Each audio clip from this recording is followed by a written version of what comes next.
பைரவி. பைரவி அப்படிங்கிறது வந்து ராகத்துல கூட பைரவி ராகம் இருக்கு. அதாவது ஆனந்த பைரவின்னு ஒரு ராகமே இருக்குங்க. பைரவி ஒரு புராண கதை என்று சொல்வதை விட ஒரு நிகழ்வு தானே. எப்பொழுதுமே ஒரு இறைவனை பற்றி பேசும்போது அவருடைய சிறப்பு அந்த வகையில பார்க்கும்பொழுது பார்த்தீங்கன்னா, நெறைய அசுரர்கள் எல்லாம் பார்த்தீங்கன்னா, தன்னுடைய வலிமைக்காகவும், ஒரு முன்னிலைப்படுத்துவதற்காக தவம் பண்ணுவாங்க.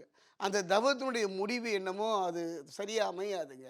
அந்த வகையில இரண்யாக்ஷன்னு ஒரு அர்த்தம். அந்த பேர்ல நெறைய பேர் இருக்காங்க. இவன் சிவனை நோக்கி தவம் பண்ணுகின்றார். கடுமையான தவம். உக்கிர தவம் பண்ணும்போது சிவன் காட்சியளிக்கின்றார். சிவன் காட்சியளிச்சு உனக்கு என்ன வேணும்னு கேட்கும்பொழுது அவன் சொல்றான், ஏற்கனவே எல்லா அசுரர்களும் கேட்பது தானே. முடிவுல அவன் என்ன பண்றான்னா, சிவனுடைய 3வது கண் சொல்வாங்க. திரிநயனம்னு சொல்லுவாங்க. அந்த 3வது கண்ணில் இருந்து ஒரு குழந்தை, எனக்கு ஒரு நல்ல வலிமை மிக்க உடல் அதாவது தேக பலம், தெய்வ பலம், மனோபலம் 3 வலிமை மிக்க ஒரு குழந்தை விளங்குறார். சிவனுடைய 3வது கண்ணிலிருந்து ஒரு குழந்தை. நமக்கெல்லாம் தெரியும் 3வது கண்ணிலிருந்து சுப்பிரமணியர் வந்தார். முருகன் வந்தார் என்று தானே தெரியும். அதிலிருந்து 3வது கண்ணிலிருந்து அந்தகன் என்று ஒரு அசுரன் வருகிறான். அந்தகன் என்றால் புகைன்னு அர்த்தம்.